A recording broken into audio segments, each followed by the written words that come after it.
ನಗರದಲ್ಲಿ ಇರುವ ಸಂಸದ ಜಿ ಕುಮಾರ್ ನಾಯ್ಕ ಅವರ ಕಚೇರಿಯಲ್ಲಿ ಗುರುವಾರ 10 ಗಂಟೆಗೆ ನಡೆದ ಪತ್ರಿಕಾಗೋಷ್ಠಿಯಲ್ಲಿ ರಾಷ್ಟ್ರೀಯ ರಾಜಕೀಯ ಬೆಳವಣಿಗೆಗಳು ಹಾಗೂ ಮಹಿಳಾ ಮೀಸಲಾತಿ ಕುರಿತು ಅವರು ಸ್ಪಷ್ಟ ಅಭಿಪ್ರಾಯ ವ್ಯಕ್ತಪಡಿಸಿದರು. ಸುಮಾರು 30 ನಿಮಿಷಗಳ ಕಾಲ ಮಾತನಾಡಿದ ಅವರು, ಪ್ರಧಾನಿ ನರೇಂದ್ರ ಮೋದಿ ಅವರು ಕಾಂಗ್ರೆಸ್ ವಿರುದ್ಧ 59 ಬಾರಿ ಟೀಕೆ ಮಾಡಿದ್ದಾರೆ ಎಂದು ಹೇಳಿ, ಇದರಿಂದ ದೇಶದಲ್ಲಿ ರಾಜಕೀಯ ಉದ್ವಿಗ್ನತೆ ಹೆಚ್ಚುತ್ತಿರುವುದು ಸ್ಪಷ್ಟವಾಗುತ್ತಿದೆ ಎಂದರು. ಮಹಿಳಾ ಮೀಸಲಾತಿ ಕುರಿತು ಮಾತನಾಡಿದ ಅವರು, ಕಾಂಗ್ರೆಸ್ ಪಕ್ಷ ಮಹಿಳೆಯರಿಗೆ ಮೀಸಲಾತಿ ನೀಡಲು ಬದ್ಧವಾಗಿದೆ. 543 ಲೋಕಸಭಾ ಸ್ಥಾನಗಳಲ್ಲಿ 1/3 ಭಾಗ ಮೀಸಲಾತಿಗೆ ನಮ್ಮ ವಿರೋಧವಿಲ್ಲ. ಆದರೆ ಯುಪಿಎ ಅಂಗಪಕ್ಷಗಳಿಂದ ಕೆಲ ವಿರೋಧ ವ್ಯಕ್ತವಾಗುತ್ತಿದೆ ಎಂದು ತಿಳಿಸಿದರು. ಮಹಿಳೆಯರ ಆರಕ್ಷಣೆಗೆ, ರಿಸರ್ವೇಷನ್ಗೆ ಲೋಕಸಭೆಯಲ್ಲಿ ಮತ್ತು ರಾಜ್ಯದ ವಿಧಾನಸಭೆಗಳಲ್ಲಿ ಆರಕ್ಷಣೆ ಕೊಡಲಿಕ್ಕೆ ಸದಾ ಕಟಿಬದ್ಧವಾಗಿದೆ. ಎಷ್ಟು ಬೇಗ ಆಗುತ್ತೋ ಅಷ್ಟು ಬೇಗ ಅದನ್ನ ಕೊಡಬೇಕು ಅನ್ನೋದನ್ನ ಕೂಡ ನಾವು ಒತ್ತಾಯಪೂರ್ವಕವಾಗಿ ಹೇಳ್ತಾ ಇದ್ದೀವಿ. ಇದರ ಬಗ್ಗೆ ನಮ್ಮದು ಯಾವುದೇ ಒಂದು ಅಭ್ಯಂತರ, ಆಕ್ಷೇಪಣೆ, ವ್ಯತಿರಿಕ್ತವಾದಂತಹ ನಡೆ ನುಡಿ ಯಾವುದೂ ಇಲ್ಲ ಅನ್ನುವ ಮಾತನ್ನ ತಮಗೆ ಈ ಸಂದರ್ಭದಲ್ಲಿ ಹೇಳಿ ಬಯಸ್ತಾ ಇದ್ದೀವಿ. ಇದು ಈ ಒಂದು ಪರಿಸ್ಥಿತಿಯಲ್ಲಿ ಇವತ್ತಿನ ದಿವಸ ನಾವು 2023ರಲ್ಲಿ ಈ ಒಂದು ಅಧಿನಿಯಮವನ್ನ ಪಾಸ್ ಮಾಡಲಿಕ್ಕೆ ಸಾಧ್ಯವಾಗಿದ್ದು ಯಾವ ರೀತಿ ಅಂತ ಹೇಳಿದ್ರೆ, ಬಹುಶಃ ಇದಕ್ಕೆ ಒಳ್ಳೆಯ ಒಂದು ಇತಿಹಾಸ ಇದೆ. 25-26 ವರ್ಷಗಳ ಇತಿಹಾಸ ಇದೆ. ಆ ಎಲ್ಲ ಸಂದರ್ಭದಲ್ಲೂ ಕೂಡ ಸಂಸದೀಯ ಒಂದು ಪಕ್ಷವಾಗಿ ಕಾಂಗ್ರೆಸ್ ಪಕ್ಷ ತನ್ನ ಜವಾಬ್ದಾರಿಯನ್ನು ಅತ್ಯಂತ ಕಾಳಜಿಯಿಂದ, ಮಹಿಳೆಯ ಪರಿವಾರದ ಕಾಳಜಿಯಿಂದ ನಿರ್ವಹಿಸುತ್ತಾ ಇವತ್ತು ದಿವಸ 23ನೇ ವರ್ಷದಲ್ಲಿ ಸರ್ವಾನುಮತದಿಂದ ಈ ಒಂದು ಕಾನೂನು ಬರೋ ಹಾಗೆ ತನ್ನ ಒಂದು ನಡವಳಿಕೆಯನ್ನು ತೋರಿಸಿದೆ ಅಂತ ಹೇಳಿ ಈ ಸಂದರ್ಭದಲ್ಲಿ ನಾವು ಹೇಳಿ ಬಯಸ್ತಾ ಇದ್ದೇವೆ. ಈ ಒಂದು ಪ್ರಸ್ತುತ ಸನ್ನಿವೇಶದಲ್ಲಿ ಹೇಳೋದಾಯ್ತು ಅಂತ ಹೇಳಿದ್ರೆ, 543 ಜನ ಏನು ಪಾರ್ಲಿಮೆಂಟ್ ಸದಸ್ಯರಿರ್ತಾರೆ, ಅವರಿಗೆ ಅವುಗಳ ಪೈಕಿ 1/3 ಭಾಗದಷ್ಟು ಮಹಿಳೆಯರಿಗೆ ಮೀಸಲಾಗಿರುವಂತಹ ಒಂದು ಕಾನೂನನ್ನು ತರಬೇಕು ಅನ್ನೋ ಒಂದು ಅಂಶ ಏನಾದರೂ ಪ್ರಸ್ತುತ ಆಗಿತ್ತು ಅಂತ ಹೇಳಿದ್ರೆ ನಮ್ದು ಯಾವುದೇ ಒಂದು ಅಭ್ಯಂತರ ಇಲ್ಲ. ಏನು ನೀವು ಈ ರೀತಿ ಹೇಳ್ತೀರಿ, ಆಗಿದ್ರೆ ಅಂತ ಹೇಳ್ತೀರಿ. ಆಗಿದ್ರೆ ಅಲ್ಲ, ನಾಳೆ 4ನೇ ತಾರೀಕು ರಿಸಲ್ಟ್ ಬರ್ತದೆ ಸ್ಟೇಟ್. 5ನೇ ತಾರೀಕು ಅವರು ಪಾರ್ಲಿಮೆಂಟ್ ಕರೀಬೇಕು. ನಾವ್ ಯಾರು ತರದಿಲ್ಲ. ನಾವು 16ನೇ ತಾರೀಕು ಕರೀರಿ ನಾವೇನು ಹೇಳಿಲ್ಲ. 5ನೇ ತಾರೀಕು ಕರೀರಿ, 6ನೇ ತಾರೀಕು ಕರೀರಿ. ಒಂದು 10 ದಿವಸ ಮುಂಚೆ ನಮಗೆ ಕಾನೂನಿನ ಪ್ರತಿಗಳು ಕೊಡಿ. ಆ ಸಂದರ್ಭದಲ್ಲಿ ನಾವು 543ಕ್ಕೆ 1/3 ಭಾಗ ಆಯ್ತು ಅಂದ್ರೆ ನಮ್ಗೆ ಯಾವುದೇ ಅಭ್ಯಂತರ ಇಲ್ಲ ಅಂತ ಹೇಳಿ ಕಾಂಗ್ರೆಸ್ ಪಕ್ಷ ಬಹಳ ಸ್ಪಷ್ಟಪಡ್ತದೆ. ಇದಲ್ಲದೆ ಮುಂದುವರಿತಾ ಇರುವಂತಹ ಆತಂಕಗಳು, ಅಂಶಗಳು ಏನಿದ್ದಾವೆ, ಬೇರೆ ಬೇರೆಯವರು ಪ್ರಸ್ತುತ ಮಾಡ್ತಾ ಇರೋದು ಕೇವಲ ಕಾಂಗ್ರೆಸ್ ಪಾರ್ಟಿ ಅಲ್ಲ, ಸಮಾಜವಾದಿ ಪಾರ್ಟಿ ಆಗ್ಬಹುದು, ಟಿಎಂಸಿ ಆಗ್ಬಹುದು, ಬೇರೆ ಬೇರೆ ಪಕ್ಷಗಳಾಗ್ಬಹುದು, ಅವರೆಲ್ಲರೂ ಎತ್ತುವಂತಹ ಹಲವಾರು ಅಂಶಗಳನ್ನ ಯಾವುದೂ ನಿವಾರಣೆ ಮಾಡಲಾದಂಥದ್ದು ಯಾವುದೂ ಇಲ್ಲ ಈ ಜಗತ್ತಲ್ಲಿ. ಅದನ್ನ ಮಾಡ್ಲಿಕ್ಕೆ ಬೇಕಾಗಿರುವಂತದ್ದು ಹೃದಯ ಮತ್ತು ಕೂತ್ಕೊಂಡು ಮಾಡುವಂತ ಕನ್ಸಲ್ಟೇಷನ್ ಮತ್ತು ಕೋಆರ್ಡಿನೇಷನ್. ಇದಾಯ್ತು ಅಂತ ಹೇಳಿದ್ರೆ ಬಹುಶಃ ಇದನ್ನ ನಾವು ಮುಂದಕ್ಕೆ ತೆಗೆದುಕೊಂಡು ಹೋಗಿ ಖಂಡಿತ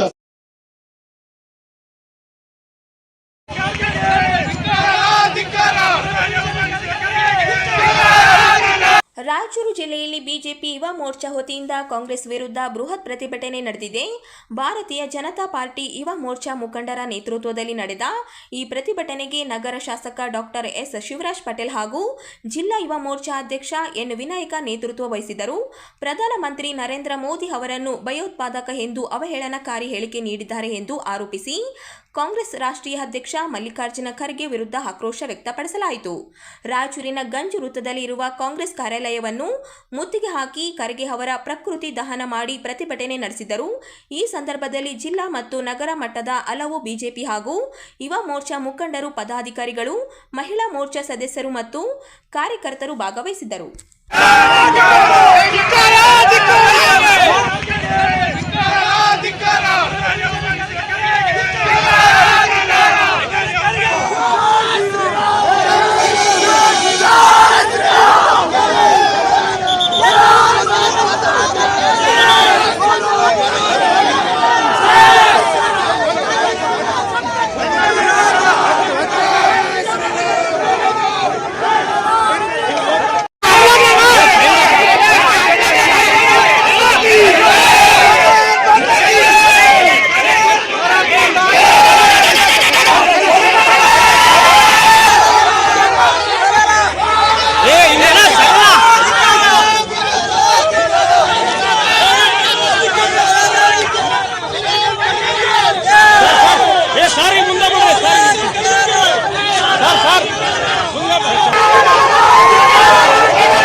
ದೇಶದ ನೆಚ್ಚಿನ ಪ್ರಧಾನಮಂತ್ರಿಗಳಾದಂಥ ನರೇಂದ್ರ ಮೋದಿ ಅವರ ಬಗ್ಗೆ ಭಯೋತ್ಪಾದಕ ಅನ್ನುವ ಹೇಳಿಕೆ ನಿಜವಾಗ್ಲೂ ಕಾಂಗ್ರೆಸ್ ಪಾರ್ಟಿ ಮತ್ತು ಮಲ್ಲಿಕಾರ್ಜುನ್ ಖರ್ಗೆಜಿ ಅವರ ಒಂದು ಹತಾಶೆತನ ಮತ್ತು ಅಸಹಾಯಕತೆ ತೋರಿಸ್ತಾ ಇದೆ ಅಂತ ಹೇಳಿ ಬಯಸ್ತೇನೆ.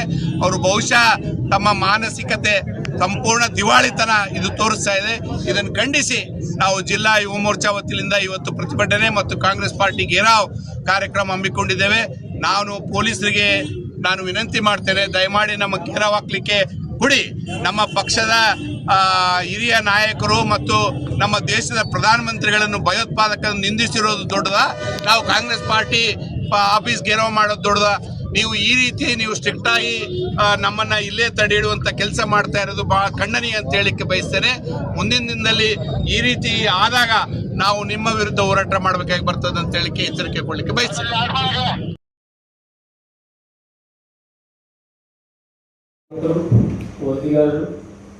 ಕೆಕೆಆರ್ಡಿಬಿ ಅನುದಾನದಡಿ ನೇಮಕಗೊಂಡಿರುವ ಅತಿಥಿ ಶಿಕ್ಷಕರಿಗೆ ಗೌರವಧನ ಬಿಡುಗಡೆ ಆಗದಿರುವುದನ್ನು ಖಂಡಿಸಿ ಏಪ್ರಿಲ್ 28ರಂದು ನಗರದಲ್ಲಿನ ಟಿಪ್ಪು ಸುಲ್ತಾನ್ ಉದ್ಯಾನವನದಲ್ಲಿ ಪ್ರತಿಭಟನೆ ನಡೆಸಲಾಗುವುದು ಎಂದು ಎಐಡಿವೈಒ ಜಿಲ್ಲಾಧ್ಯಕ್ಷ ಚನ್ನಬಸವ ಜಾನೆಕಲ್ ಗುರುವಾರ 10:45 ತಿಳಿಸಿದ್ದಾರೆ. ನಗರದ ಪತ್ರಿಕಾ ಭವನದಲ್ಲಿ ನಡೆದ ಪತ್ರಿಕಾಗೋಷ್ಠಿಯಲ್ಲಿ ಮಾತನಾಡಿದ ಅವರು, ರಾಯಚೂರು ಸೇರಿದಂತೆ ಕಲ್ಯಾಣ ಕರ್ನಾಟಕ ಭಾಗದ 7 ಜಿಲ್ಲೆಗಳ ಶಾಲೆಗಳಲ್ಲಿ ಎಲ್ಕೆಜಿ, ಯುಕೆಜಿ ಹಾಗೂ 1ರಿಂದ 5ನೇ ತರಗತಿಗಳ ಬೋಧನೆಗಾಗಿ ಅತಿಥಿ ಶಿಕ್ಷಕರನ್ನು ನೇಮಕ ಮಾಡಲಾಗಿದೆ. ಆದರೆ ಕಳೆದ ಹಲವು ತಿಂಗಳಿಂದ ಗೌರವಧನ ಬಿಡುಗಡೆಯಾಗದೆ ಅವರು ಆರ್ಥಿಕ ಸಂಕಷ್ಟಕ್ಕೆ ಒಳಗಾಗಿದ್ದಾರೆ ಎಂದು ಹೇಳಿದರು. ಇದು ಭಾರಿಗಳ ಎಚ್ಚರಿಕೆ ಕೊಡ್ತಾ ಇದ್ದೀವಿ ಕಾಂಗ್ರೆಸ್ ಸರ್ಕಾರ ಮಾನ್ಯ ಸಿದ್ದರಾಮಯ್ಯ ಅವರಿಗೆ. ಈಗಾಗಲೇ ಕಳೆದ 12/2026 ಒಳ ಮೀಸಲಾತಿ ಹೋರಾಟ ಸಮಿತಿ ಒಕ್ಕೂಟದ ವತಿಯಿಂದ ರಾಜ್ಯದ 18 ರಾಜ್ಯಾಧ್ಯಕ್ಷರ ನಾಯಕತ್ವದಲ್ಲಿ ಒಟ್ಟಾರೆ ಸಮುದಾಯದ ಸಾಮಾಜಿಕ ನ್ಯಾಯಕ್ಕಾಗಿ ಸಮುದಾಯದ ಎಲ್ಲ ಜಿಲ್ಲೆಗಳಿಂದ ಸಾವಿರಾರು ಸಂಖ್ಯೆಯಲ್ಲಿ ಸರಿಸುಮಾರು 35-40 ಸಾವಿರ ಜನ ಸೇರಿ ಒಂದು ದೊಡ್ಡ ಮಟ್ಟದಲ್ಲಿ ಹೋರಾಟವನ್ನು ಮಾಡಿ ಕಾಂಗ್ರೆಸ್ ಸರ್ಕಾರದ ಮಾನ್ಯ ಮುಖ್ಯಮಂತ್ರಿ ಸಿದ್ದರಾಮಯ್ಯ ಅವರಿಗೆ ಮನವಿ ಸಲ್ಲಿಸಿದಂತಹ ಸಂದರ್ಭದಲ್ಲಿ ಅವತ್ತು ನಮ್ಮನ್ನು ಕರೆಸಿ, ಇಡೀ ರಾಜ್ಯದ ನಾಯಕರನ್ನು ಕರೆಸಿ, ಪ್ರತ್ಯೇಕವಾಗಿ ಸನ್ಮಾನ್ಯ ಪದ್ಮಶ್ರೀ ಮಂದಾಕೃಷ್ಣ ಮಾದಿಗಣ್ಣವರು ಕೂಡ ಅವರ ನಾಯಕತ್ವದಲ್ಲಿ ಮಾನ್ಯ ಮುಖ್ಯಮಂತ್ರಿಯವರು ಒಂದು ಭರವಸೆಯನ್ನು ಕೊಟ್ಟಿದ್ರು. ಅದೇನಂತಂದ್ರೆ ಯಾವುದೇ ನೋಟಿಫಿಕೇಶನ್ಗಳು ಜಾರಿ ಮಾಡೋದಿಲ್ಲ, ಯಾವುದೇ ಉದ್ಯೋಗಗಳು ಕೂಡ ಭರ್ತಿ ಮಾಡುವುದಿಲ್ಲ, ಒಳ ಮೀಸಲಾತಿ ಜಾರಿ ಆದ ನಂತರನೇ ಈ ಒಂದು ಪ್ರಕ್ರಿಯೆಗಳು ಮುಂದುವರಿತವೆ ಅಂತ ಹೇಳಿದ್ರು.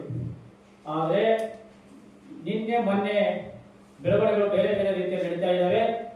ಒಂದು ಕೃಷಿ ಇಲಾಖೆಯಲ್ಲಿ ನೋಟಿಫಿಕೇಶನ್ ಜಾರಿ ಮಾಡಿ ಇವತ್ತು ಅನಾತುರಿಯಲ್ಲಿ ಕಾಂಗ್ರೆಸ್ ಸರ್ಕಾರ ಮಾದಿಗರಿಗೆ ಕಣ್ಣಿಗೆ ಮಣ್ಣೆಚ್ಚುವಂತ ಕೆಲಸ ಮತ್ತು 101 ಜಾತಿ ಜನಾಂಗಕ್ಕೆ ಒಳ ಮೀಸಲಾತಿ ಪರಿಶಿಷ್ಟ ಜಾತಿಯಲ್ಲಿ ಬರುವಂತ 101 ಜಾತಿ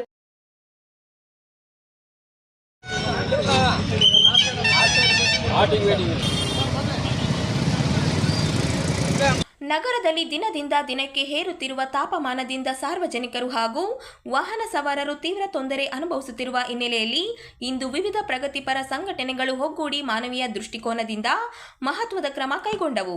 ಈ ಸಂದರ್ಭದಲ್ಲಿ ಸಂಘಟನೆಗಳ ಪ್ರತಿನಿಧಿಗಳು ನಗರದ ಪ್ರಮುಖ ವೃತ್ತಗಳಾದ ಬಸವೇಶ್ವರ ವೃತ್ತ ಹಾಗೂ ಗಂಜು ವೃತ್ತಗಳಿಗೆ ಭೇಟಿ ನೀಡಿ ಟ್ರಾಫಿಕ್ ಸಿಗ್ನಲ್ಗಳಲ್ಲಿ ನಿಲ್ಲುವ ವಾಹನ ಸವಾರರಿಗೆ ಶಾಶ್ವತ ನೆರಳು ಒದಗಿಸುವ ಉದ್ದೇಶದಿಂದ ಪರದೆ ಶೆಡ್ ವ್ಯವಸ್ಥೆಯನ್ನು ಪರಿಶೀಲಿಸಿ ಸೂಕ್ತ ಸಲಹೆಗಳನ್ನು ನೀಡಿದರು. ಹೆಚ್ಚುತ್ತಿರುವ ಬಿಸಿಲಿನ ತಾಪಮಾನದಲ್ಲಿ ಸಿಗ್ನಲ್ಗಳಲ್ಲಿ ನಿಂತುಕೊಳ್ಳುವ ನಾಗರಿಕರಿಗೆ ನೆರಳು ಸೌಲಭ್ಯ ಅತ್ಯಂತ ಅಗತ್ಯವಾಗಿದೆ ಎಂದು ಅಭಿಪ್ರಾಯಪಟ್ಟರು. ಇದಾದ ನಂತರ ಮಹಾನಗರ ಪಾಲಿಕೆ ಆಯುಕ್ತರನ್ನು ಭೇಟಿ ಮಾಡಿದ ಪ್ರತಿನಿಧಿ ಮಂಡಳಿ ಈ ಕಾಮಗಾರಿಯನ್ನು ಆದ್ಯತೆಯಿಂದ ಕೈಗೊಂಡು ಶೀಘ್ರದಲ್ಲಿ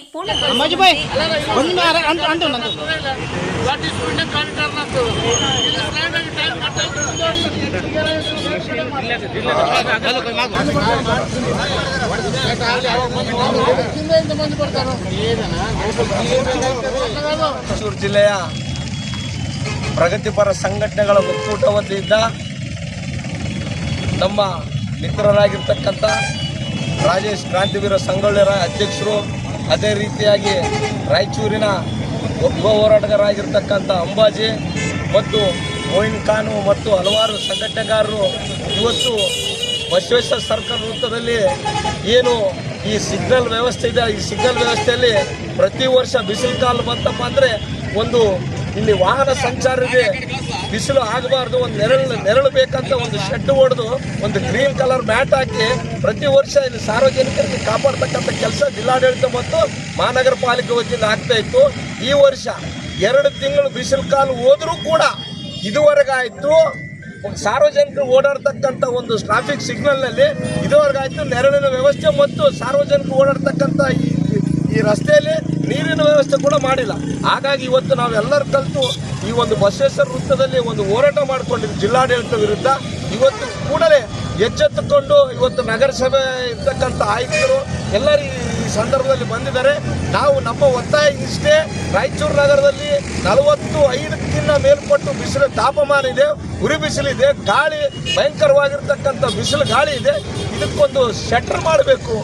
ಇಲ್ಲಿ ಒಂದು ಟ್ರಾಫಿಕ್ ಏನು ಸಿಗ್ನಲ್ ಬಿದ್ದಾಗ ಜನದಟ್ಟಣೆ ನೋಡ್ತಾ ಇದ್ದೀರಿ ನೀವು. ಇವತ್ತು ಯಾವ ಥರ ಬಿಸಿಲಿಗೆ ನಿಂತಾರಪ್ಪ ಅಂದರೆ ಒಂದು 90 ಸೆಕೆಂಡ್ಗಳು ಒಂದು ಟ್ರಾಫಿಕ್ ಸಿಗ್ನಲ್ ಬಿದ್ದರೆ 90 ಸೆಕೆಂಡ್ಗಳು ಬೀಳ್ತಾವ. ಅವ್ರಿಗೆ ತಡ್ಕೊಳಕ್ಕಾಗಂಗಿಲ್ಲ. ಜಿಲ್ಲಾಡಳಿತ 2 ತಿಂಗಳ ಬಿಫೋರ್ ಹವಾಮಾನ ಇಲಾಖೆ ಹೇಳಿತ್ತು ಇವರಿಗೆ, ನೀವು ಮುಂಜಾಗ್ರತವಾಗಿ ಇದೆಲ್ಲ ಅಳವಡಿಸ್ಕೊಡ್ರಿ ಅಂತ. 2 ತಿಂಗಳು ಬಿಸಿಲು ಕಳೆದ್ರೂ ನಾವು ಮಾಡ್ತಾ ಇಲ್ಲ. ಹಾಗಾಗಿ ನಮ್ಮ ಹೋರಾಟ ಇವತ್ತು ಜಿಲ್ಲಾಡಳಿತ ಮತ್ತು ಮಹಾನಗರ ಪಾಲಿಕೆ ವಿರುದ್ಧ. ದಯವಿಟ್ಟು ಇವತ್ತು ಈ ಒಂದು ಏನು ಸ್ಥಳಕ್ಕೆ ಆಗಮಿಸತಕ್ಕಂಥ ಪೌರಾಯುಕ್ತರಾಗಿರ್ಬೋದು, ಮಹಾನಗರ ಪಾಲಿಕೆ ಅಧಿಕಾರಿಗಳಾಗಿರ್ಬೋದು, ಈ ಕೂಡಲೇ ಇವತ್ತು ಇಲ್ಲಿ ಬಂದು ನಮಗೊಂದು ವಾರದ ಗಡುವು ಕೊಟ್ಟಿದ್ದಾರೆ. ವಾರದ ಒಳಗಡೆ ಎಲ್ಲ ಕಂಪ್ಲೀಟ್ ಆಗಿ ಮುಗಿಸ್ತೀವಿ ಅಂತ ಹೇಳಿದ್ದಾರೆ. ಹಾಗಾಗಿ ಇವತ್ತು ನಾವು ಈ ಹೋರಾಟ ಸಮಿತಿ ಈ ಒಂದು ಹೋರಾಟದ ಮೂಲಕ ಎಚ್ಚರಿಕೆ ಕೊಡಕ್ಕೆ ಬಂದಿದ್ದೀವಿ. ನಮ್ಮ ಅಣ್ಣಂದಿರೆಲ್ಲ ಹೇಳಿದ್ದಾರೆ, ಯಾವುದೋ ಸಿಗ್ನಲಲ್ಲಿ ಏನು ಹಾಕಬೇಕು ಅಂತ ಎಲ್ಲ ಶೆಡ್ಡೆಲ್ಲ ಹಾಕಿ ನೆರಳು ಮಾಡಬೇಕಂತೇಳಿ ಹೇಳಿದ್ದಾರೆ. ಈಗ ಇನ್ನೊಂದು ವಿಷಯ ಭಾಳ ಗಂಭೀರವಾಗಿ ಪರಿಗಣನೆಗೆ ತಗೋಬೇಕು. ನಗರಸಭೆ, ಮಹಾನಗರ ಪಾಲಿಕೆ ಮತ್ತು ಜಿಲ್ಲಾಡಳಿತ ಪ್ರತಿ ವರ್ಷ ಇಲ್ಲಿ ಜಿಲ್ಲಾಧಿಕಾರಿಗಳ ಮನೆ ಹತ್ರ ಮತ್ತು ಇಲ್ಲಿ ಬಸವ ಸರ್ಕಲಲ್ಲಿ, ಎಮ್ಮಿರಣ ವೃತ್ತದಲ್ಲಿ ಎಲ್ಲೆಲ್ಲಿ ಜನಾನಿಗಳ ಜಾಗ ಇದೆ ಅಲ್ಲಿ ಒಂದು ನೀರಿನ ಅರವಟ್ಟಿಗೆ ಇಡಬೇಕಾಗಿ, ಆ ನೀರಿನ ಅರವಟ್ಟಿಗೆ ಬೆಳಗ್ಗೆಯಿಂದ ಸಂಜೆವರೆಗೆ ನೀರಿರಬೇಕು. ಅದು ಇಟ್ಟಿಲ್ಲ, ಅದು ಫೇಲ್ಯೂರ್ ಆಗಿದೆ ಜಿಲ್ಲಾಡಳಿತ ಮತ್ತು ನಗರ ಪಾಲಿಕೆ. ಮತ್ತು ಇನ್ನೊಂದು ಮುಖ್ಯವಾದ ಎರಡನೇದೇನೆಂದರೆ ಫೈರ್ ಇಂಜನ್ಗಳಿಂದ ಫೈರ್ ಇಂಜನ್ ಆಗಲಿ, ವಾಟರ್ ಟ್ಯಾಂಕ್ ಆಗಲಿ, ಅದರಿಂದ ರಾಯಚೂರು ಮುಖ್ಯ ದಾರಿಯಲ್ಲಿ ನೀರನ್ನು ಸಿಂಪಡಿಸಬೇಕು. ಯಾಕಂದರೆ ಫುಲ್ಲು ಹೀಟ್ ವೇವ್ ಭಾಳ ಆಗ್ತಾ ಇದೆ. ಸಾರ್ವಜನಿಕರು ಇದರಿಂದ ಅನುಕೂಲ ಆಗುತ್ತೆ. ಸ್ವಲ್ಪ ನೀರು ಹಾಕಿದರೆ ಸ್ವಲ್ಪ ತಣ್ಣೀರು ನೀರು ಬರುತ್ತೆ. ಸೊ ಈ ಎರಡು ಭಾಳ ಅತ್ಯಂತವಾಗಿ ಅವಶ್ಯಕವಾಗಿದ್ದ ಒಂದು ಘಟನೆಗಳು ಇವು. ಇಮಿಡಿಯೇಟ್ ಆಗಿ ಮಾಡಬೇಕಂತೇಳಿ ನಾನು ಒತ್ತಾಯ ಮಾಡ್ತೇನೆ ಜಿಲ್ಲಾಡಳಿತಕ್ಕೆ ಮತ್ತು ಮಹಾನಗರ ಪಾಲಿಕೆಗೆ. ನೀವು 4-5 ದಿನ ಮತ್ತೆ ರಸ್ತೆ ಬಂದು ಕೊಡ್ತೀವಿ, ಮಾಡಲೇಬೇಕಂತೇಳಿ ನಾನು ಒತ್ತಾಯ ಮಾಡ್ತಾ ಇದ್ದೀನಿ. ಧನ್ಯವಾದ. ಅಹಿಂದ ಅಲ್ಪಸಂಖ್ಯಾತರು, ಹಿಂದುಳಿದವರು ಮತ್ತು ದಲಿತರು ಅಹಿಂದ ಒಂದು ಸಂಘಟನೆ ಚಾಲನೆಗಳು ಇವತ್ತೈದು 25 ವರ್ಷಗಳಾದವು. ಈ ಒಂದು ಹಿನ್ನೆಲೆಯಲ್ಲಿ ಹುಬ್ಬಳ್ಳಿಯಲ್ಲಿ ದಿನಾಂಕ ಏಪ್ರಿಲ್ 26ನೇ ತಾರೀಕು ದಿವಸ ಬೆಳಿಗ್ಗೆ 10 ಗಂಟೆಗೆ ರಿಟೇಲ್ ಹೋಟೆಲ್ ವಿಮಾನ ನಿಲ್ದಾಣ ರಸ್ತೆ ಹುಬ್ಬಳ್ಳಿಯಲ್ಲಿ 25 ವರ್ಷಗಳ ಅನೇಕ ಈ ಶೋಷಿತ ಸಮುದಾಯಗಳಿಗೆ ಬೇಡಿಕೆಗಳನ್ನು ಮತ್ತು ನಮ್ಮ ಆಶಯಗಳನ್ನು, ನಮ್ಮ ಚಿಂತನೆಗಳನ್ನು ಏನು ಆವತ್ತಿನ ನಮ್ಮ ದೇಹ ಧೋರಣೆ ಏನಿತ್ತು ಅದೇ ರೀತಿ ಸುಮಾರು 25 ವರ್ಷಗಳಾದ ನಂತರ ಯಾವ ಕ್ಷೇತ್ರದಲ್ಲಿ ಯಾವ್ಯಾವ ರೀತಿ ನಮಗೆ ನ್ಯಾಯ ಸಿಕ್ಕಿದೆ, ಇನ್ನ ನಾವು ಬೇಡಿಕೆಗಳು ಏನಿದ್ದಾವೆ ಅನೇಕ ವಿಚಾರಗಳ ಬಗ್ಗೆ ಚಿಂತನ ಮಂಥನ ಮತ್ತು ವಿಚಾರಗೋಷ್ಠಿಯನ್ನು 26ನೇ ತಾರೀಕು ದಿವಸ ಹುಬ್ಬಳ್ಳಿಯಲ್ಲಿ ಹಮ್ಮಿಕೊಂಡಿದೆ. ಈ ಒಂದು ಸಮಾವೇಶದಲ್ಲಿ ಗೌರವಾನ್ವಿತ ಅಲ್ಪಸಂಖ್ಯಾತರು, ನಮ್ಮ ದಲಿತ ಬಂಧುಗಳು ಮತ್ತು ಹಿಂದುಳಿದ ವರ್ಗಗಳು, ಎಲ್ಲ ಸಮುದಾಯಗಳು, ಮುಖಂಡರು, ಸಂಘಟನೆಗಳು, ಪ್ರಗತಿಪರ ಚಿಂತಕರು, ಅನೇಕ ವಿಚಾರವಂತರು ಕೂಡ ಆ ಒಂದು ಸಭೆಯಲ್ಲಿ ಭಾಗವಹಿಸ್ತಾ ಇದ್ದಾರೆ. ಆ ಒಂದು ಸಭೆಗೆ ಮುಖಂಡರು, ನಮ್ಮ ಹಿರಿಯರು, ನಮ್ಮ ರಾಜ್ಯ ಸರ್ಕಾರದ ಹಿರಿಯ ಸಚಿವರು ಆದಂಥ ಸನ್ಮಾನ್ಯ ಶ್ರೀ ಸತೀಶ್ ಜಾರಕಿಹೊಳಿ ಸಾಹೇಬರು ಬರ್ತಾರೆ, ಸಲೀಂ ಅಹಮದ್ ಅವರು ಬರ್ತಾ ಇದ್ದಾರೆ, ಅನೇಕ ನಮ್ಮ ಗಣ್ಯರು ಬರ್ತಾ ಇದ್ದಾರೆ. ನಮ್ಮ ಹಿರಿಯರಾದಂಥ ಎಸ್ ಸಿ ಮಾದೇವಪ್ಪ ಅವರು ಬರ್ತಾರೆ. ಅನೇಕ ಹಿರಿಯ ಮುಖಂಡರು ಕೂಡ ಈ ಒಂದು ಸಭೆಯಲ್ಲಿ ಭಾಗವಹಿಸ್ತಾರೆ. ಎಲ್ಲ ವಿಚಾರಗಳನ್ನು ಕುರಿತು ಸಮಗ್ರವಾಗಿ ಚರ್ಚೆ ಮಾಡಿ ಇಲ್ಲಿವರೆಗೆ ಏನು ಆಗಿದೆ, ಮುಂದೆ ಏನಾಗಬೇಕು, ಸಂಘಟನೆಯನ್ನು ಯಾವ ಮಟ್ಟಕ್ಕೆ ಈ 25 ವರ್ಷಗಳಲ್ಲಿ ಯಾವ ಮಟ್ಟಕ್ಕೆ ನಾವು ಬಂದಿದ್ದೀವಿ, ಇನ್ನು ಯಾವ ರೀತಿ ನಾವು ಮುಂದೆ ಎತ್ತರಕ್ಕೆ ಹೋಗ್ಬೇಕಾಗಿದೆ, ಇನ್ನು ಅನೇಕ ನಮ್ಮ ಗುರಿ ನಾವು ಮುಟ್ಟಿದೀವ, ಅನೇಕ ಕಡೆ ಅನೇಕ ರೀತಿಯಲ್ಲಿ ಇನ್ನ ಸಮಾಜ ಇಲ್ಲಿವರೆಗೆ ಇನ್ನ ನಾವು ಕಾಣಲಿಕ್ಕೆ ಆಗಲಿಲ್ಲ. ಕಾರಣ ಅನೇಕ ರೀತಿಯಿಂದ ಗೊಂದಲಗಳಿದ್ದಾವೆ. ಈ ಒಂದು ಹಿನ್ನೆಲೆಯಲ್ಲಿ ನಾವು ಅತ್ಯಂತ ಪ್ರಮುಖವಾದಂತಹ ಚರ್ಚೆಗಳು ವಿಚಾರಗಳನ್ನು ಇಟ್ಕೊಂಡಿದ್ದೀವಿ. ಕೆಲಸ ಮಾಡಬೇಕು. ನಮ್ಮ ಮನೆಯ ಹೆಣ್ಮಕ್ಳ ದೇಶದಲ್ಲಿ ಹೆಚ್ಚುತ್ತಿರುವ ಸಮಾಜ ವಿರೋಧಿ ಚಟುವಟಿಕೆಗಳು ಹಾಗೂ ಲವ್ ಜಿಹಾದ್ ವಿರುದ್ಧ ವಿಶ್ವ ಹಿಂದೂ ಪರಿಷತ್ ಮತ್ತು ಬಜರಂಗ ದಳದ ವತಿಯಿಂದ ನಗರದ ಅಂಬೇಡ್ಕರ್ ವೃತ್ತದಲ್ಲಿ ಪ್ರತಿಭಟನೆ ನಡೆಸಲಾಯಿತು. ದೇಶದ ಸಾಮಾಜಿಕ ವ್ಯವಸ್ಥೆ ಮತ್ತು ಸಾಮರಸ್ಯಕ್ಕೆ ಧಕ್ಕೆಯುಂಟು ಮಾಡುವ ಘಟನೆಗಳು ಹೆಚ್ಚುತ್ತಿದ್ದು, ಇತ್ತೀಚಿನ ಅನೇಕ ಪ್ರಕರಣಗಳನ್ನು ನಡೆಯುತ್ತಿದ್ದು, ಯುವತಿಯರ ಮೇಲೆ ದೈಹಿಕ ಶೋಷಣೆ, ಬ್ಲ್ಯಾಕ್ ಮೇಲ್ ಹಾಗೂ ಬಲವಂತದ ಮುಖಾಂತರ ಘಟನೆಗಳು ನಡೆಯುತ್ತಿರುವುದನ್ನು ಖಂಡಿಸಿದರು. ಜಿಮ್ ತರಬೇತಿ ಕೇಂದ್ರಗಳನ್ನು ಬಳಸಿಕೊಂಡು ಯುವತಿಯರನ್ನು ಗುರಿಯಾಗಿಸುವ ಪ್ರಕರಣಗಳು ನಡೆಯುತ್ತಿವೆ. ಹುಬ್ಬಳ್ಳಿ, ಕೊಪ್ಪಳ ಮತ್ತು ಬಾಗಲಕೋಟೆ ಸೇರಿದಂತೆ ರಾಜ್ಯದ ವಿವಿಧ ಭಾಗಗಳಲ್ಲಿ ನಡೆದ ಘಟನೆಗಳನ್ನು ನಡೆದಿದೆ. ಈ ವಿಷಯದಲ್ಲಿ ಕಠಿಣ ಕ್ರಮ ಕೈಗೊಳ್ಳಬೇಕು ಎಂದು ಆಗ್ರಹಿಸಿದರು. ಕೆಲಸ ಮಾಡಬೇಕು. ನಮ್ಮ ಮನೆಯ ಹೆಣ್ಮಕ್ಳ ಜವಾಬ್ದಾರಿ ನಮ್ಮ ಕೈಯಲ್ಲೇ ಇದೆ. ಅದಕ್ಕಾಗಿ ಇವತ್ತಿನಿಂದಲೂ ಕೂಡ ಎಲ್ಲರೂ ಕೂಡ ಸಮಗ್ರ ಜೈ ಶ್ರೀರಾಮ್.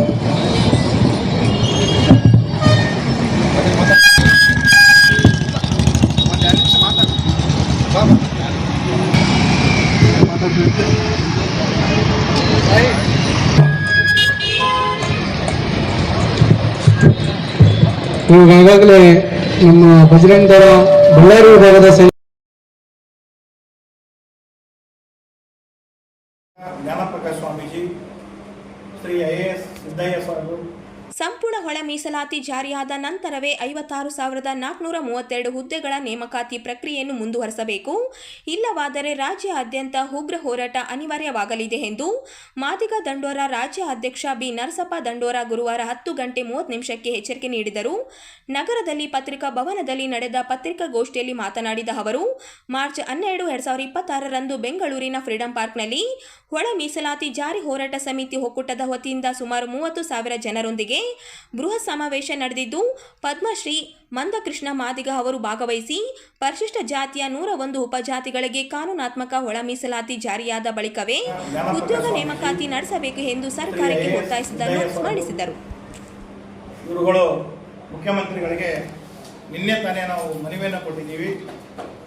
ನಾಗಮೋಹನ್ ದಾಸ್ ಅವರ ಆಯೋಗದ ವರದಿಯನ್ನು ಸಂಪೂರ್ಣವಾಗಿ ತಿರಸ್ಕರಿಸುವುದು ಹಾಗೂ ದಿನಾಂಕ 18/8/2020 ವಿಶೇಷ ಸಚಿವ ಸಂಪುಟ ನಿರ್ಣಯವನ್ನು ಪರಿಶೀಲಿಸಿ ಸದರಿ ನಿರ್ಣಯವನ್ನು ಕೈಬಿಡುವ ಕುರಿತು ಈಗಾಗಲೇ ನಿಮಗೂ ಗೊತ್ತಿದ್ದಂತೆ ರಾಜ್ಯದಲ್ಲಿ ಒಳ ಮೀಸಲಾತಿ ನಾಗಮೋಹನ್ ದಾಸ್ ಅವರ ಒಂದು ವರದಿ ಬಲಗೈ ಒಕ್ಕೂಟಕ್ಕೆ ಇದು ಉರಿ ಶಿಕ್ಷಾ ಅಂತ ಅಂದರೆ ತಪ್ಪಾಗಲಿಕ್ಕಿಲ್ಲ.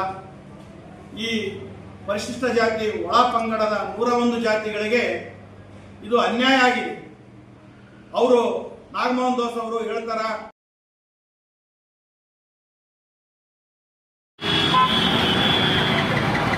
ರಾಯಚೂರು ನಗರದ ಸ್ಟೇಷನ್ ರಸ್ತೆಯಲ್ಲಿ ಬುಧವಾರ ರಾತ್ರಿ 9 ಗಂಟೆಗೆ ಸಂಭವಿಸಿದ ಭೀಕರ ರಸ್ತೆ ಅಪಘಾತದಲ್ಲಿ ಯುವಕನೊಬ್ಬ ಮೃತಪಟ್ಟ ಘಟನೆ ನಡೆದಿದೆ. ಮೃತರನ್ನು ರಾಗಿಮಾನಗಡ್ಡೆ ಬಡಾವಣೆಯ ನಿವಾಸಿ ಆಕಾಶ್ 20 ಎಂದು ಗುರುತಿಸಲಾಗಿದೆ. ದ್ವಿಚಕ್ರ ವಾಹನಕ್ಕೆ ಲಾರಿ ಡಿಕ್ಕಿ ಹೊಡೆದ ಪರಿಣಾಮ ಈ ದುರ್ಘಟನೆ ಸಂಭವಿಸಿದ್ದು, ಅಪಘಾತದ ವೇಳೆ ಯುವಕ ಲಾರಿಯ ಚಕ್ರದ ಕೆಳಗೆ ಸಿಲುಕಿದ್ದಾನೆ. ತಲೆಗೆ ಗಂಭೀರ ಗಾಯಗಳಾಗಿದ್ದು, ಸ್ಥಳದಲ್ಲೇ ಮೃತಪಟ್ಟಿದ್ದಾನೆ ಎಂದು ತಿಳಿದು ಬಂದಿದೆ. ಘಟನೆಯ ಕುರಿತು ಟ್ರಾಫಿಕ್ ಪೊಲೀಸ್ ಠಾಣೆಯಲ್ಲಿ ಪ್ರಕರಣ ದಾಖಲಾಗಿದ್ದು, ಪೊಲೀಸರು ತನಿಖೆ ಮುಂದುವರಿಸಿದ್ದಾರೆ.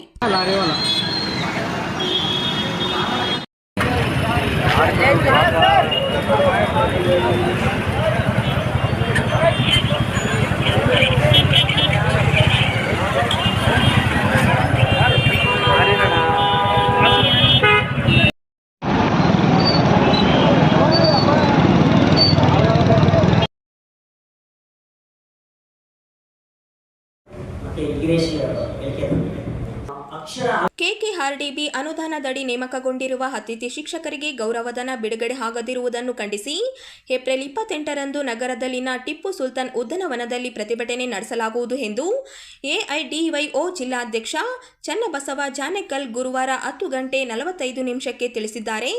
ನಗರದ ಪತ್ರಿಕಾ ಭವನದಲ್ಲಿ ನಡೆದ ಪತ್ರಿಕಾಗೋಷ್ಠಿಯಲ್ಲಿ ಮಾತನಾಡಿದ ಅವರು, ರಾಯಚೂರು ಸೇರಿದಂತೆ ಕಲ್ಯಾಣ ಕರ್ನಾಟಕ ಭಾಗದ 7 ಜಿಲ್ಲೆಗಳ ಶಾಲೆಗಳಲ್ಲಿ ಎಲ್ಕೆಜಿ, ಯುಕೆಜಿ ಹಾಗೂ 1ರಿಂದ 5ನೇ ತರಗತಿಗಳ ಬೋಧನೆಗಾಗಿ ಅತಿಥಿ ಶಿಕ್ಷಕರನ್ನು ನೇಮಕ ಮಾಡಲಾಗಿದೆ.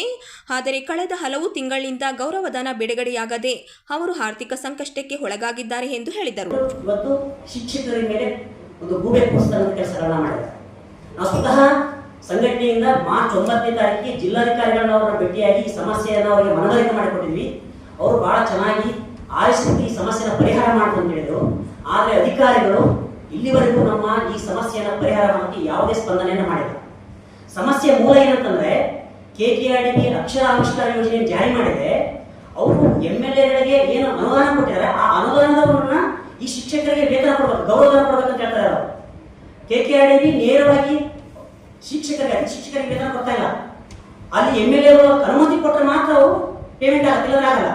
ಹಾಗಾಗಿ ಇಲ್ಲಿ ಸ್ಥಳೀಯ ಶಾಸಕರು ನಮಗೆ ಬಂದಿರೋ ಅನುದಾನ ಬಹಳ ಕಡಿಮೆ ಇದೆ, ನಾವು ನಿಮಗೆ ಶಾಲೆ ಕೊಟ್ಟರೆ ನಮಗೆ ಉಳಿದಷ್ಟು ಉಳಿತೆ, ನಮ್ಮ ಅಭಿವೃದ್ಧಿ ಕೆಲಸ ಉಳಿಯಲ್ಲ ಅಂತೇಳಿ ಅವರು ಮೊದಲಿಗೆ ಅನುಮತಿ ಕೊಟ್ಟಿಲ್ಲ. 10 ಅಧಿಕಾರಿಗಳು ಅಲಿದಾಡಿದ್ದಾರೆ. ಆದರೆ ಈ ಸಮಸ್ಯೆ ಪರಿಹಾರ ಆಗಿಲ್ಲ. ಕೊನೆಗೆ ಆಯ್ಕೆ ಹೋಗ್ಲಿ ಅಂತೇಳಿ ಅವರು ಇವ್ರು ಇಷ್ಟು ಬಾರಿ ಅಡ್ಡಾಡ್ತಾರೆ ಅಂತ ಹೇಳ್ಬಿಟ್ಟು ಅವರು ಅನುದಾನ ಕೊಟ್ಟಿದ್ದಾರೆ. ಆದರೆ ಅಧಿಕಾರಿಗಳು ಈ ಸಮಸ್ಯೆ ಅಂದ್ರೆ ಮಾರ್ಚ್ 8 ಒಳಗಡೆ ಮುಗಿಸ್ಬೇಕಲ್ಲ, ಆರ್ಥಿಕ ವರ್ಷ ಮುಗಿದೊಳಗಡೆ ಅವರು ವೇತನವನ್ನು ಬಿಡುಗಡೆ ಮಾಡೋದಕ್ಕೆ ಕ್ರಮ ತಗೋಬೇಕಿತ್ತ, ಅದು ಕ್ರಮ ತಗೊಂಡಿಲ್ಲ. ಅಧಿಕಾರಿಗಳು ಟೈಮ್ ಪಾಸ್ ಮಾಡ್ತಿದ್ದಾರೆ.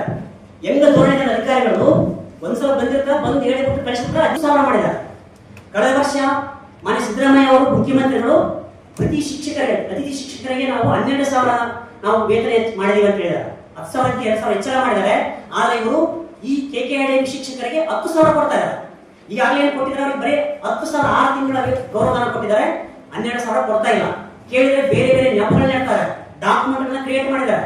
ಇದಕ್ಕೆ ಮೂಲ ಕಾರಣ ಅವರು ನಮ್ಗೆ ಬಾಯಿ ಬಿಡ್ತಾ ಇಲ್ಲ ಅಧಿಕಾರಿಗಳು. ಅದಕ್ಕೆ ನಾವು 12,000 ಕೊಡ್ತಾರೆ ನಾವು ಬಿಡಲ್ಲ ಅಂತ ಹೇಳ್ಬಿಟ್ಟು ಅವರಿಗೆ ಈಗಾಗಲೇ ಸಾಕಷ್ಟು ಬಾರಿ ಎಚ್ಚರಿಕೆಗಳನ್ನು ಕೊಟ್ಟಿದ್ದೀವಿ. ಈಗ ನಾವು ಅನಿವಾರ್ಯವಾಗಿ 28ನೇ ತಾರೀಕಿಗೆ ಟಿಪ್ಪು ಸುಲ್ತಾನ್ ಗಾರ್ಡನ್ ನಲ್ಲಿ ಅತಿಥಿ ಶಿಕ್ಷಕರ ಜೊತೆಗೆ ಬೇರೆ ಬೇರೆ ಸಂಘ ಸಂಸ್ಥೆಗಳ ಬೆಂಬಲದ ಜೊತೆಗೆ ನಾವು ಒಂದು ಪ್ರತಿಭಟನಾ ಧರಣಿಯನ್ನು ಹಮ್ಮಿಕೊಂಡಿದ್ದೀವಿ. ಇವತ್ತೇನು ನಮ್ಮ ಹೈದರಾಬಾದ್ ಕರ್ನಾಟಕ ಅಭಿವೃದ್ಧಿಗೋಸ್ಕರ ಏನು ಅಮೌಂಟ್ ಬರ್ತಾ ಇದೆ, ಅದರಲ್ಲೇ ಶಿಕ್ಷಕರಿಗೆ ವೇತನ ಕೊಡೋದಕ್ಕೆ ಒಂದು ಕೆಲಸ ಮಾಡ್ತಾರೆ ಸರ್ಕಾರ. ಇವರಿಗೆ ಎಲ್ಲರಿಗೆ ನೇರವಾಗಿ ಏನು ಬರ್ತಾರೆ ರಾಜ್ಯ ಸರ್ಕಾರದಿಂದ, ಅದರಲ್ಲಿ ಬರಬೇಕು ಇವರಿಗೆ ಅಂತ ನಾವು ಈ ಸಂದರ್ಭ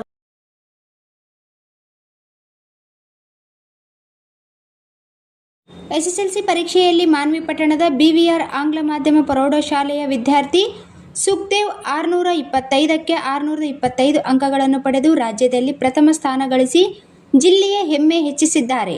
ಗುರುವಾರ 1 ಗಂಟೆಗೆ ಬಂದ ಫಲಿತಾಂಶದಲ್ಲಿ ಮಾನ್ವಿ ಪಟ್ಟಣದ ಈ ಪ್ರತಿಭೆ ರಾಜ್ಯ ಮಟ್ಟದಲ್ಲಿ ಮಿಂಚಿದ್ದು ಗಮನಾರ್ಹವಾಗಿದೆ. ಈ ವರ್ಷ ರಾಯಚೂರು ಜಿಲ್ಲೆ ಒಟ್ಟು 94.41% ಫಲಿತಾಂಶ ಪಡೆದು ರಾಜ್ಯದಲ್ಲಿ 21ನೇ ಸ್ಥಾನಕ್ಕೇರಿದೆ. ಕಳೆದ ವರ್ಷ 75% ಫಲಿತಾಂಶದೊಂದಿಗೆ 30ನೇ ಸ್ಥಾನದಲ್ಲಿದ್ದ ಜಿಲ್ಲೆ ಈ ಬಾರಿ ಉತ್ತಮ ಸಾಧನೆ ಮಾಡಿ ಗಮನ ಸೆಳೆದಿದೆ. ನಾವು ಕರ್ನಾಟಕ ರಾಜ್ಯದ ಈ ಇಂಧನ ಇಲಾಖೆಯಲ್ಲಿ ಎಲ್ಲ 5 ಎಸ್ಕಾಂ ಕಂಪನಿಗಳಲ್ಲಿ ಗ್ರಾಮ ವಿದ್ಯುತ್ ಪ್ರತಿನಿಧಿಗಳಾಗಿ ಕೆಲಸ ಮಾಡ್ತಾ ಇದ್ದೇವೆ. ನಮ್ಮ ಕೆಲಸ ವಿದ್ಯುತ್ ಬಿಲ್ ವಿತರಿಸುವುದು ಮತ್ತು ಕಂದಾಯ ವಸೂಲಿ ಮಾಡುವುದು. ಈ ಒಂದು ಕಾರ್ಯವು ನಮ್ಮನ್ನು ಸರ್ಕಾರವು ನೇಮಕ ಮಾಡಿಕೊಂಡು ಕನಿಷ್ಠ 23 ವರ್ಷಗಳಾಯಿತು. ಈ ಒಂದು 23 ವರ್ಷಗಳಿಂದ ನಾವು ಕೋರ್ಟ್ನಲ್ಲಿ ಹೋರಾಟ ಮಾಡಿ ಮೊದಲನೇ ಒಂದು ಪೀಠದಲ್ಲಿ ನಾವು ಜಯಶೀಲರಾಗಿ ನಾವು ಮತ್ತೆ ನಮ್ಮನ್ನು ಇದು ಮಾಡ್ಕೊಂಡಿದ್ವಿ. ಆದರೆ ಸರ್ಕಾರ ಮತ್ತು ಈ ಇಂಧನ ಇಲಾಖೆ ಈ ಒಂದು ಆದೇಶಕ್ಕೆ ತದ್ವಿರುದ್ಧವಾಗಿ ನಮ್ಮನ್ನು ಆಯ್ಕೆ ಮಾಡಿಕೊಳ್ಳದೆ 20 ಸದಸ್ಯರ ಪೀಠಕ್ಕೆ ಅಪೀಲ್ ಹೋಗಿದ್ದಾರೆ. ಈ ಅಪೀಲ್ ಹೋಗಿ ಮತ್ತೆ ನಾವು 2ನೇ 20 ಸದಸ್ಯರ ಪೀಠದಲ್ಲಿ ಮತ್ತೆ ನಾವು ಜಯಶೀಲರಾಗಿ ಸರ್ಕಾರಕ್ಕೆ ನಮ್ಮನ್ನು ಆಯ್ಕೆ ಮಾಡಿಕೊಳ್ಳಿ ಅಥವಾ ನಮ್ಮನ್ನು ಪರ್ಮಿಟ್ ಮಾಡಿಕೊಡ್ರಿ ಅಂತೇಳಿ ನಾವು ಹೋದಾಗ, ಆದರೆ ನಮ್ಮ ಕೋರ್ಟ್ ಆದೇಶಕ್ಕೆ ಧಿಕ್ಕರಿಸಿ ಕೇವಲ 3,000 ರೂಪಾಯಿಗಳನ್ನು ನಮಗೆ ಹೆಚ್ಚುವರಿಯಾಗಿ ಸಂಬಳ ಮಾಡಿ ಕೈಗೊಳ್ಳುತ್ತಿದ್ದಾರೆ. ಅದೇ ರೀತಿಯಾಗಿ ಇತ್ತೀಚೆಗೆ ನಮ್ಮ ಬಳ್ಳಾರಿ ವಲಯದಲ್ಲಿ ಅಂದರೆ ಗುಲ್ಬರ್ಗ ಜೆಸ್ಕಾಂ ಕಂಪನಿಯಲ್ಲಿ ಎಲ್ಲ ಕಂಪನಿಗಳಲ್ಲಿ ನಮ್ಮ ಸಂಭಾವನೆಗಳು 17,000 ರೂಪಾಯಿ ಕೊಡ್ತಾ ಇದ್ದಾರೆ.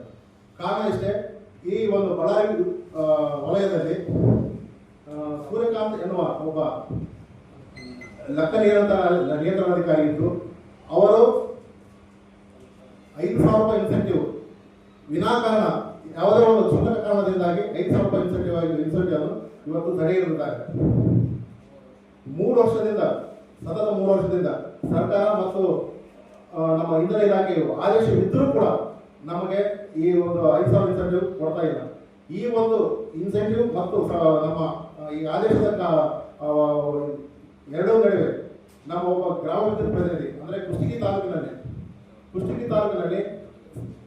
ಬೆಳಗ್ಗೆ ಒಬ್ಬ ಗ್ರಾಮ ವಿದ್ಯುತ್ ಪ್ರತಿನಿಧಿ ಮನನೊಂದು ಆತ್ಮಹತ್ಯೆ ಮಾಡಿಕೊಂಡಿದ್ದಾರೆ. ಕಾರಣ ಇಷ್ಟೇ, ಅವರು ಈ ನಮ್ಮ ಒಂದು 5,000 ರೂಪಾಯಿ ಏನು ನಮಗೇನು ಕೊಡ್ತಾ ಇದ್ದಾರಲ್ಲ ಇನ್ಸೆಂಟಿವ್ ಅದೊಂದು, ಹಾಗೂ ಈ ನಮಗೆ ಇಷ್ಟು ವರ್ಷ ಆದರೂ 23 ವರ್ಷ ವಯಸ್ಸು ಆದರೂ ನಮಗೆ ಕಾಯಮಾತಿ ಮಾಡಿಲ್ಲ ಅಂತ ನಾವು ಒಂದು ಉದ್ದೇಶಕ್ಕೆ ಮನನೊಂದು ಆತ್ಮಹತ್ಯೆ ಮಾಡಿಕೊಂಡಿದ್ದೇನೆ. ಈ ಒಂದು ಕೇಸನ್ನು ನಾವೀಗ ಕುಷ್ಟಗಿಯಲ್ಲಿ ನಾವು ದಾಖಲಾತಿ ಮಾಡಿದರೂ ಕೂಡ FIR ಮಾಡಿದರೂ ಕೂಡ ಈಗ ಈ ಸಂಬಂಧಪಟ್ಟಂತ ಒಬ್ಬ ಸೂರ್ಯಕಾಂತ್ ಎನ್ನುವ ಲೆಕ್ಕಾಧಿಕಾರಿಯನ್ನು ಬಂಧಿಸೇ ಇಲ್ಲ. ಆದಷ್ಟು ಬೇಗನೆ ಬಂಧಿಸಿ ಕಾನೂನು ಕ್ರಮವನ್ನು ಜರುಗಿಸಬೇಕಂತ ತಮ್ಮಲ್ಲಿ ಕೇಳಿಕೊಳ್ತೇನೆ.